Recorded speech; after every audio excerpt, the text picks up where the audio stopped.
श्रोताओं नमस्कार। इस विशेष कार्यक्रम के साथ मैं विकल्प शुक्ला।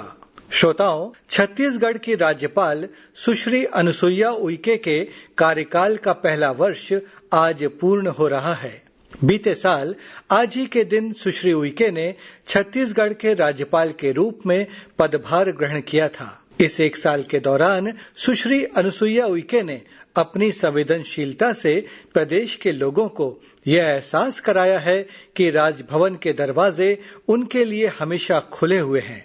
राज्यपाल के रूप में अपनी इस एक साल की यात्रा और छत्तीसगढ़ के लोगों, खासकर आदिवासी वर्ग के कल्याण के लिए अपने विचारों और प्राथमिकताओं को लेकर माननीय अनुसुईया उइके ने आकाशवाणी के साथ विस्तार से बातचीत की। तो पेश है यह विशेष भेंट वार्ता। राज्यपाल महोदया, आज से करीब एक वर्ष पूर्व जब आपने छत्तीसगढ़ के राज्यपाल के रूप में पदभार ग्रहण किया था, तो छत्तीसगढ़ को लेकर आपकी क्या प्राथमिकताएं थीं? और हालांकि एक साल की अवधि बहुत कम होती है, लेकिन फिर भी उन प्राथमिकताओं को, लक्ष्यों को पूरा करने की दिशा में आपको क्या लगता है कि हम कितने आगे बढ़े हैं? आज मेरा एक साल पूरा होने जा रहा है और चूंकि छत्तीसगढ़ में मुझे राज्यपाल माननीय प्रधानमंत्री जी और राष्ट्रपति जी के द्वारा यहाँ पर छत्तीसगढ़ के लिए राज्यपाल के रूप में भेजा है जी, तो मुझे हालांकि ये पहला इस तरह का एक बहुत बड़ा सम्मान मेरा था जी, जिसकी मैं कल्पना भी नहीं कर सकती थी कि मैं कभी जीवन में राज्यपाल तक के सफर पहुँच पाऊंगी। और चूंकि एक समय में था कि मध्य प्रदेश और छत्तीसगढ़ जो है एक ही था जी, और उस स्थिति में मैंने पहले भी छत्तीसगढ़ के कई जिलों का दौरा भी पहले मैं करती थी जी, जब राष्ट्रीय महिला आयोग की सदस्य के रूप में थी। तब मैं दंतेवाड़ा से लेकर कांकेर, अंबिकापुर और रायपुर ऐसे कई जिलों का मेरा दौरा हुआ करता था और लोगों से भी मेरा यहाँ पहले से परिचय था। तो कोई मेरे लिए ऐसा नहीं था, लेकिन हाँ इतना जरूर मुझे एहसास था कि मध्य प्रदेश की तुलना में छत्तीसगढ़ का जो डेवलपमेंट कहिए या लोगों की जो है समस्या है, मध्य प्रदेश से थोड़ा अलग टाइप की रही, क्योंकि ये पूरा भौगोलिक दृष्टि से देखा जाए तो करीब 32% लोग जो हैं यहाँ ट्राइबल निवास करते हैं। और ऐसी परिस्थिति में एक और बहुत गंभीर समस्या है, जो ट्राइबल क्षेत्र के लोग हैं वो नक्सलवादी से प्रभावित थे। तो ये भी एक मुझे लगा कि ये भी एक बहुत बड़ा एक चुनौती का विषय रहा मेरे लिए। और इसके साथ साथ यहाँ पर ये भी मैंने महसूस किया जब आने के बाद कि यहाँ के लोगों में बड़ी एक सहजता और सरलता है और लोगों में एक अपनापन की भावना। और इन सालों में जैसे मुझे लगा, जब मैं लोगों से मिलती थी, वो मुझसे मिलते थे, तो ऐसा लगता था कि जैसे एक परिवार के सदस्य के रूप में वो मुझे महसूस करते हैं, एक मुखिया के रूप में जैसा भी। तो मुझे ऐसा लगा कि उन्होंने मेरे प्रति आत्मसात कर लिया सब लोगों ने। कहीं मुझे ऐसा नहीं लगा कि क्योंकि मेरा एक काम करने का तरीका भी रहा है, मेरा जो सामाजिक जीवन से मैं जब राजनीतिक जीवन में आई तब मैंने राजनीति दल से ऊपर उठकर मैंने काम किया और इसीलिए लोगों से मेरे बड़े अच्छे संबंध रहे हैं। और हर कोई व्यक्ति को ऐसा नहीं लगा जब मैं आई कि मतलब उनके अंदर चाहे वो पक्ष हो या विपक्ष हो या सामाजिक संगठन के लोग हों, हर कोई लग रहा था कि वो हमारी अपनी है। तो ये भाव उनके अंदर ऐसे बहुत कम देखने को मिलता है। तो उसी भावना से लोगों ने भी मेरे से शुरू किया मिलने के लिए। और आपने देखा होगा कि जब भी राज्यपाल भवन जो होता है एक प्रोटोकॉल के तहत रहता है, तो इसमें बहुत सारी चीजों का एक बंधन भी रहता है। लेकिन इस परंपरा को लगा मुझे कि हर कोई व्यक्ति मुझसे मिलना चाहते हैं, तो इस परंपरा को भी मैंने अलग रखते हुए एक आम व्यक्ति के लिए मैंने राज्यपाल भवन मतलब दरबार जो है मैंने खोल दिया। और हर प्रकार के, हर समाज के, संस्था के लोग जो मुझसे जब चाहते थे समय लेते थे, मैं उनसे मिलती थी। और यहाँ दूर दराज से वो एक किनारे बेचारा आखिरी छोर का व्यक्ति, आदिवासी, जिसकी कल्पना ही नहीं थी, ना वो सपने में भी नहीं सोचा था कि मैं कभी राजभवन जाऊंगा और राज्यपाल से मुलाकात करूंगा, तो वो तक भी मेरे पास तक पहुंचा। और उसे कितना लगा होगा उसकी जिंदगी में कि मतलब जो एक सोच भी नहीं सकता कि राजभवन में मैं और राज्यपाल से मिलूंगा, तो इतने करीब से और इतना अपनापन से वो मुझसे मिलते थे, मैं उनसे मिलती थी और उनकी जो भी समस्या थी वो मैं उनका कोशिश करती कि वो समस्या को समाधान हो करके। और इसमें काफी हद तक मैंने महसूस किया कि एक विश्वास बढ़ा है यहाँ के लोगों को, और विशेष तौर पर ट्राइबल इलाके में जिनका ऐसा लगता था कि अब हमारी सुनवाई कौन करेगा, वो तो कभी कल्पना ही नहीं कर सकते कलेक्टर तक ही, और बहुत कम मौका मिलता था कि वो मंत्री तक पहुंचे। लेकिन फिर भी उनको एक जागरूकता आई है, उनके अंदर एक आत्मविश्वास जागा है और उनको लगा कि हाँ कोई हमारी सुनने वाला कोई व्यक्ति आ गया है, क्योंकि उनको ये प्रक्रिया नहीं रहती है। कभी भी कई लोग ऐसे भी आए जो बेचारे 25-30 लोग बीजावाड़ा से बहुत दूर से नारायणपुर गेट में आके खड़े हुए। अब उनकी जो पहले की व्यवस्था सुरक्षा अधिकारियों ने कहा कि नहीं मिल सकते, आपने टाइम नहीं लिया, मेरे पास खबर मैडम इतनी दूर से है, इनका भेजो उनको। मैंने बोल रखा कि कोई व्यक्ति बाहर से आता है, अगर मेरे पास समय है, कोई आवश्यक नहीं है तो जरूर। तो ये एक बहुत बड़ी चीज मैंने देखी और मैंने इन दौरान देखा कि यहाँ पर आज भी बहुत सारी समस्याओं से ट्राइबल जूझ रहा है। आज भी उनके मौलिक अधिकार जो जितना मिलना चाहिए, चाहे वो वन अधिकार की बात हो, चाहे 5वीं अनुसूची में जो भी प्रावधान किए गए हैं, आज भी उनकी जागरूकता नहीं है और वो लोग उससे वंचित है। और जब से मैं आई हूँ सरकार को, शासन को मैंने समय समय पर ध्यान आकर्षित किया है और सारी रिपोर्ट भी समय समय पर मैंने गृह मंत्री और प्रधानमंत्री और राष्ट्रपति तक दी है। और मेरा यही प्रयास हो रहा है कि कम से कम उनके लिए जो अधिकार केंद्र सरकार और राज्य सरकार ने दिए हैं वो अधिकार उनको मिलना चाहिए, ये मेरी प्राथमिकता है। और सबसे बड़ी चीज है कि मेरा ये भी दृष्टिकोण है, क्योंकि ये अब मेरा छत्तीसगढ़ प्रदेश है, ये देश में और आगे तरक्की करे और दूसरे प्रदेशों की तरह यहाँ के भी लोग का जीवन स्तर है बहुत अच्छा हो। और इसके लिए भी काफी कुछ यहाँ स्कोप भी है, काफी चीजों का यहाँ पर माइनिंग का है, फॉरेस्ट प्रोडक्ट है और लघु वन उपज में बहुत सारी चीजें हैं। यहाँ पर बहुत सारी कलाकृति है और लोग भी यहाँ पर इन सारी चीजों के लिए यहाँ की चीजें देश में और प्रदेशों में भी जाती है दूसरे। लेकिन यहाँ के लोगों को वो जो मूल्य मिलना चाहिए, एक मार्केटिंग की व्यवस्था, ताकि उनको और अच्छे से वो लोगों का अपना आर्थिक इनकम हो। तो इन दिशाओं में मेरी एक प्राथमिकता है और मैंने इसके लिए प्रयास भी किया है, समय समय पर शासन और प्रशासन का ध्यान भी आकर्षित किया है। और आगे चूंकि अभी 1 ही साल हुआ है और उस दिशा में आपको यकीन नहीं होता कि मैंने व्यक्तिगत राजभवन में करीब 6000 लोगों से मुलाकात की हूँ व्यक्तिगत तौर पर। और इसके बाद जो मैं अन्य प्रदेशों में गई हूँ और वहाँ पर भी सर्किट हाउस में या राजभवन के माध्यम से करीब वहाँ भी 3500 लोगों से, ऐसे मतलब 9000 लोगों से मेरा व्यक्तिगत परिचय मुलाकात। जब 1 साल में 3 महीने कोरोना, और जिसमें भी 3 महीने में मिली नहीं किसी से। लेकिन कोरोना के काल में भी मैंने मतलब ऐसा नहीं रही कि मैं लॉकडाउन में हूँ तो कुछ काम नहीं, मैंने बिल्कुल यहाँ से बैठे बैठे भी टेलीफोन के माध्यम से, मेल के द्वारा भी, लोग दूर दूर से भी मेरे पास फोन आते थे। वो मैंने सारे स्टाफ को कह रखा था कि जो भी मेल आए उनके बारे में पूछो, कहाँ है वो, अपना कॉन्टेक्ट नंबर दें।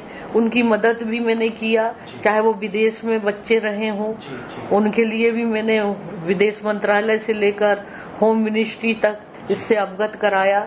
मजदूरों की बात हो, यहाँ समय समय पर मैंने मीटिंग भी किया चीफ सेक्रेटरी के साथ, मुख्यमंत्री जी को भी ध्यान आकर्षित किया, चाहे डॉक्टर हो, पुलिस हो, प्रशासन के अधिकारी हो, सामाजिक संगठन के लोग हों, नर्सेस हों, तमाम जितने लोग जो इसमें मीडिया के लोग हों, सभी का मैंने उत्साहवर्धन करते व्यक्तिगत फोन पर उनको बधाई भी दी, शुभकामना दी। तो मैं समझती हूँ कि अगर सब लोग अपनी सावधानी और इस तरह से खुद के लिए करें, जो गाइडलाइन है कोरोना से बचने के लिए, मास्क लगाना, हाथों को धोना और भीड़ भाड़ में ना जाए और अपना खुद का केयर करे और इम्यूनिटी पावर के लिए जो आयुर्वेदिक का जो नुस्खे हैं वो भी उपयोग करें, योगा करें, व्यायाम, तो मैं समझती हूँ कि ऐसे लोगों के पास कभी भी कोरोना नहीं आ सकता। और वो लोग निश्चित रूप से स्वस्थ भी रहेंगे और इससे उनका बचाव भी होगा।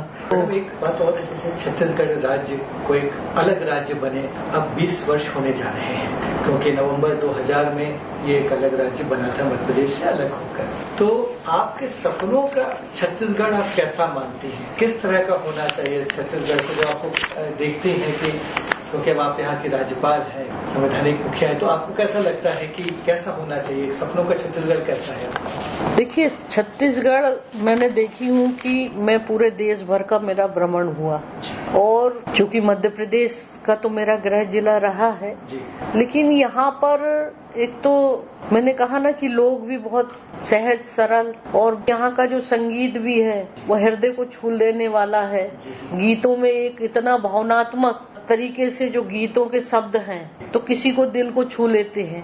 यहाँ की कला संस्कृति अपने आप में अलग टाइप के हैं, यहाँ की सांस्कृतिक, तो इन तमाम सारी चीजों का एक मेरे को भी लगता है कि आज की तारीख में जो कुछ कमियां हैं एजुकेशन की दृष्टि से देखा जाए उस शिक्षा में या स्कूली शिक्षा में, तो हमें, और दूसरी बात है बेरोजगारी के रूप में, और हमारे जो छत्तीसगढ़ के जो मजदूर हैं वो दूसरे अन्य प्रदेशों में महानगरों में जाते हैं, तो क्यों नहीं हम इस तरह के कुछ उद्योग है या इस तरह का बढ़ावा स्वरोजगार के लिए उनके खुद के आत्मनिर्भर होने की दिशा में, जैसे प्रधानमंत्री जी ने कहा है, तो वो स्वयं अपनी चीजों को यहाँ पर बनाएं और उसके लिए जो आर्थिक जो पैकेज देने की बात है मदद लोन के माध्यम से, तो ये उनको इस तरह का ट्रेनिंग दे, प्रशिक्षण दे, तो और जो कुछ भी है मार्केटिंग की व्यवस्था करें कि ऐसी ऐसी चीजें आज जो है महिला समूह जो है छत्तीसगढ़ बस्तर में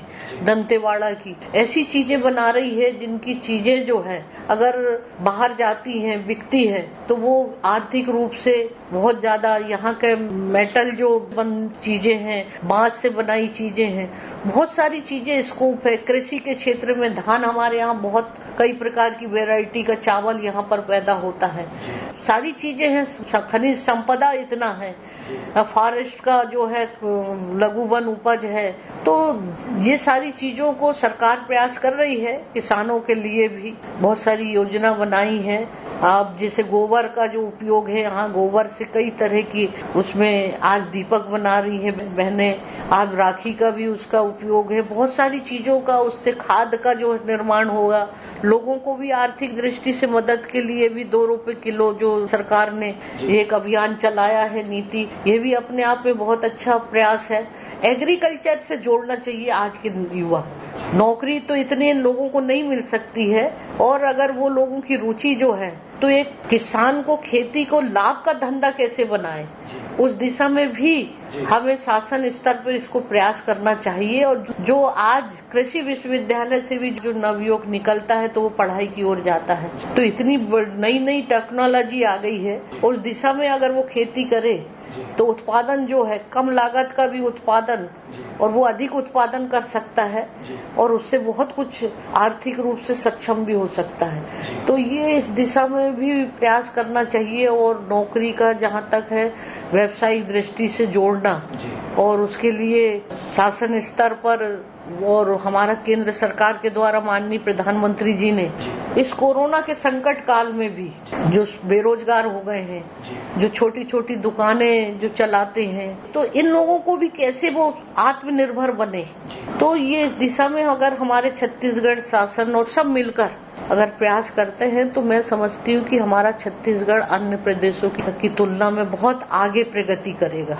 और ये मैं चाहती हूँ कि ये छत्तीसगढ़ का एक अपनी पहचान हो देश में, और ये आगे बढ़े, प्रगति करे, यहाँ के नवयुवकों को स्वरोजगार से जोड़ा जाए, और रोजगार से तो काफी कुछ छत्तीसगढ़ की प्रगति होगी। मैडम, छत्तीसगढ़ जैसा कि आप जानती हैं कि आदिवासी बहुल राज्य है, तो आपके दृष्टिकोण से जो हमारे आदिवासी भाई बहन हैं उनके कल्याण के लिए सबसे बेहतर नीतियां क्या हो सकती हैं, किस तरह के कदम उठाए जाने चाहिए उनके हित में, उनके कल्याण के के लिए, उनके विकास के लिए अभी हाल ही में आपने राज्य सरकार को जो तेंदुपत्ता संग्राहक परिवार है उनको बोनस और बीमा का सुरक्षा कवच देने का सुझाव दिया है, साथ ही उनके जो बच्चे हैं उनको छात्रवृत्ति देने की भी आपने बात कही है। इसके बारे में थोड़ा सा बताइए। देखिए, मूलभूत जो आदिवासी बहुल प्रदेश है, 32% ट्राइबल है और जनरली जो हमारा ट्राइबल जनजाति समाज है वो जल, जंगल और जमीन के ऊपर ही इनका जीवन आधारित होता है और मूलभूत उनका जो भी कुछ है उसी के ऊपर ही वो अपनी जिंदगी का गुजर बसर करते हैं। तो मैं हमेशा इस बात को बार बार भी, और जब मैं सांसद के रूप में रही या विधायक के रूप में भी रही और आयोग में भी रही, कि अगर इनका विकास करना है, इनका कल्याण इनको आगे अगर बढ़ाना है तो जो जिस रूप में उनकी रुचि है उस हिसाब से उनको उसी तरह का काम या रोजगार उनको देना चाहिए। और जो उनका अनुभव है तो वो अगर उनका पुराना जो भी अनुभव है वो उनकी अपनी रुचि है, तो यहाँ कोसा की साड़ियों का भी निर्माण होता है और इधर मेटल के रूप में भी बहुत सारी चीजें बनाई जाती है जो छत्तीसगढ़ की अपनी एक पहचान है। यहाँ बांस का भी बहुत बड़ा स्कोप है।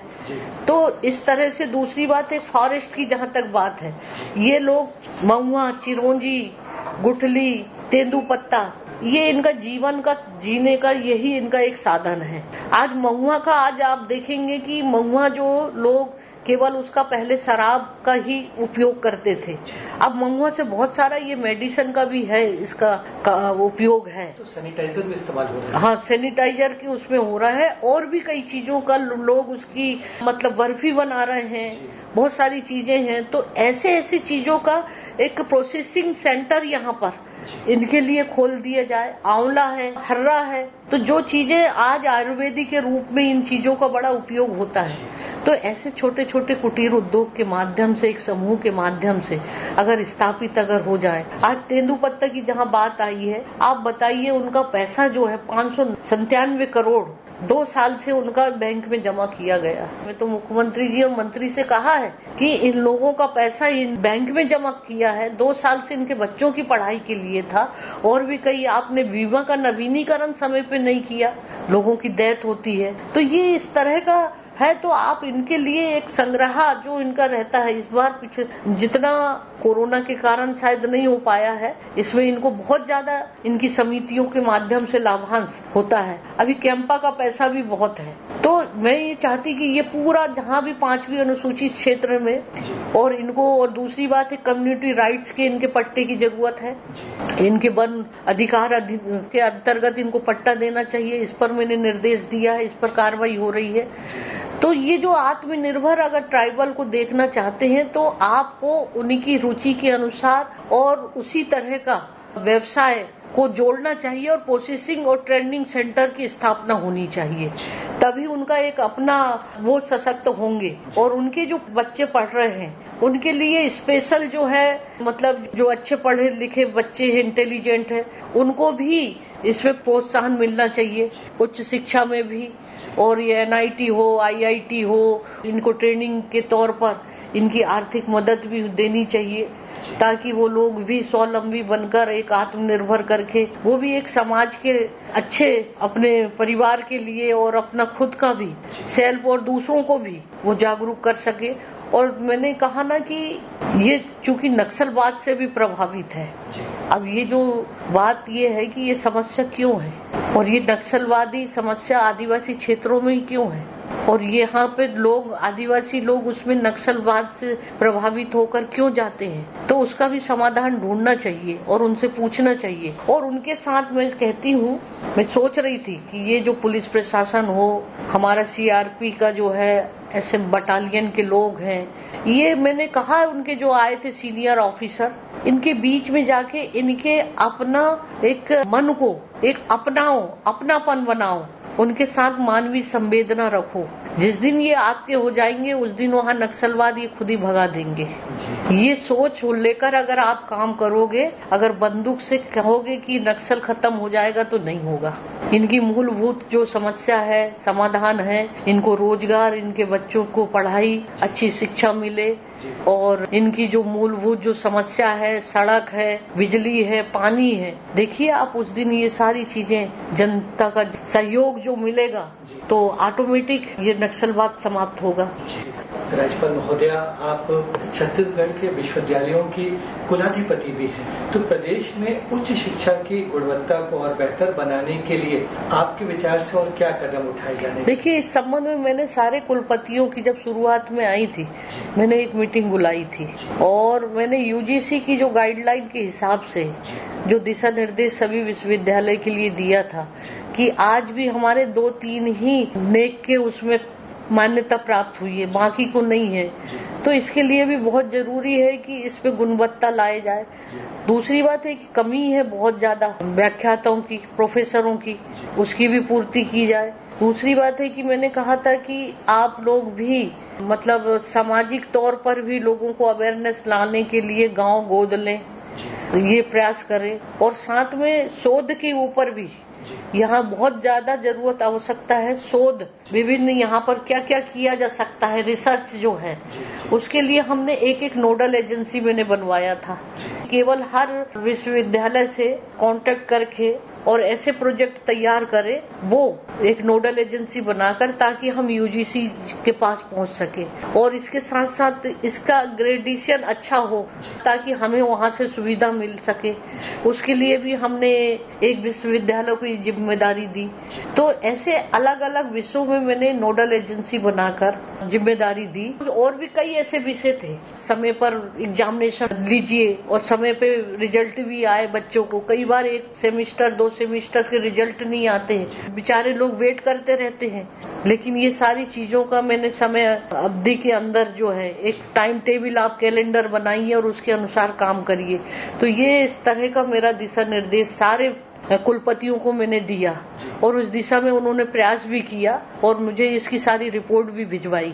और यूजीसी के चेयरमैन से भी मेरी बातचीत, तो वो बोले कि हमारे पास तो बहुत फंड है, कोई विश्वविद्यालय किसी भी विषय को शोध करना चाहते हैं और जो भी कुछ है तो हम इनको सब बना के प्रोजेक्ट भिजवाइए, तो हम देने को तैयार हैं। लेकिन इस बीच में मार्च से अभी तक का ये कोरोना का काल ने हमारी सारी चीजों को, गतिविधियों को एक प्रकार से विराम लगा दिया। आखिरी प्रश्न ये है आज के साक्षात्कार का कि कोरोना संकट के इस दौर में जो विश्वविद्यालय हैं हमारे प्रदेश के, उनको अपनी शिक्षण प्रणाली में किस तरह के बदलाव करने चाहिए? क्योंकि अभी नियमित क्लास नहीं लग रही हैं, एग्जाम्स ले पाना मुश्किल हो रहा है, और उसमें आपको क्या लगता है, क्योंकि इस संकट ने हमें बहुत नए तरीके का अनुभव दिए हैं। अभी आपने हाल में जो है पूरे विश्वविद्यालयों के कुलपतियों की मीटिंग भी बुलाई थी, ऑनलाइन क्लास के बारे में भी आपने उनको दिशा निर्देश दिए थे। तो आपके विचार से इस संकट ने हमें क्या सिखाया है और विश्वविद्यालयों को इस कोरोना का जो एक काल है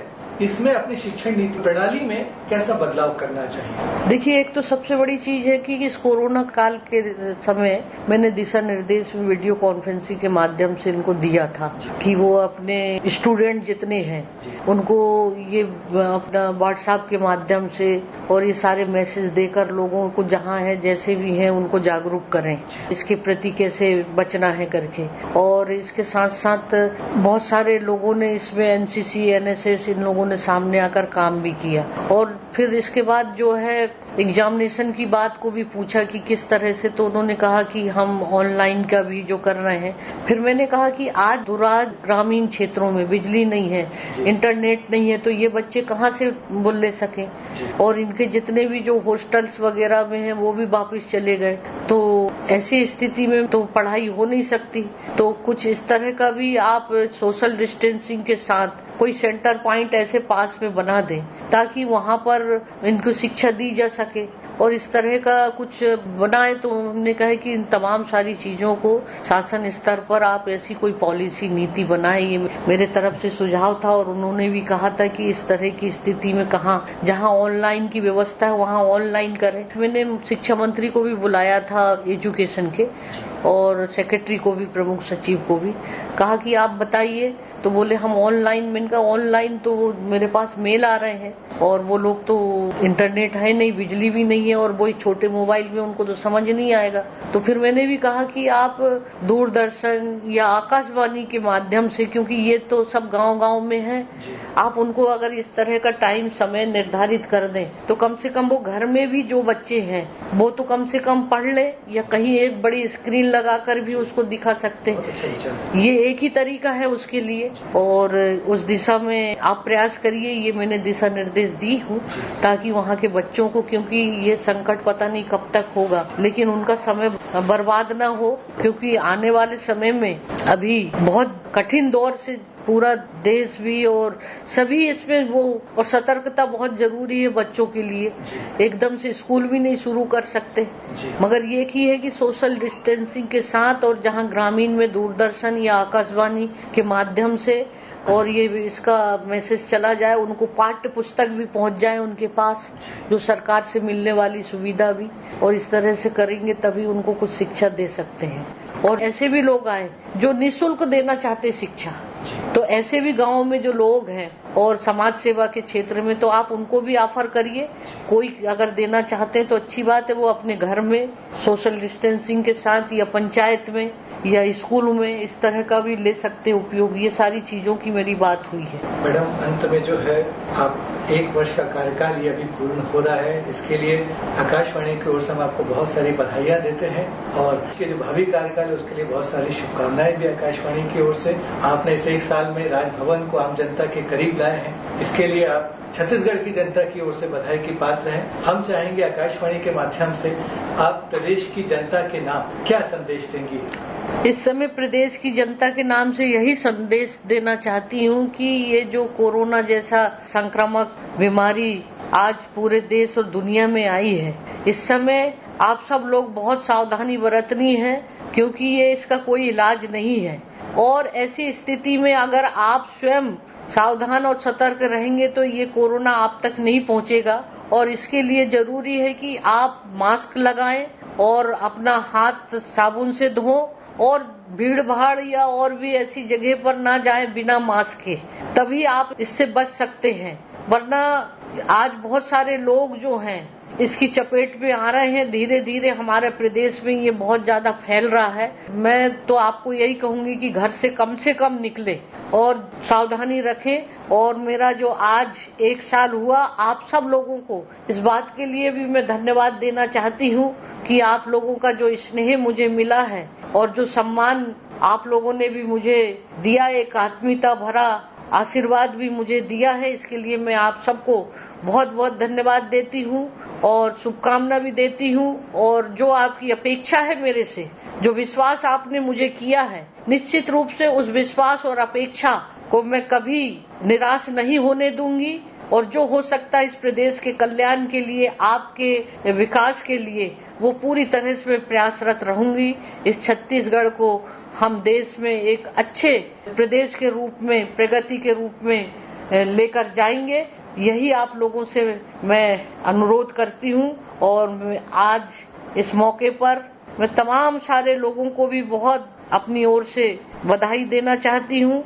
और आकाशवाणी को तो आप सुनते ही हैं, ये बहुत आपके करीब का, इससे शुरू से ही एक संबंध रहा है। जब कुछ नहीं था तो आकाशवाणी से ही हम सारे समाचार सुनते थे, तो आप इसको भी सुनते रहिए और जानकारी प्राप्त करते रहिए, यही मेरा आप सब लोगों को से अनुरोध है।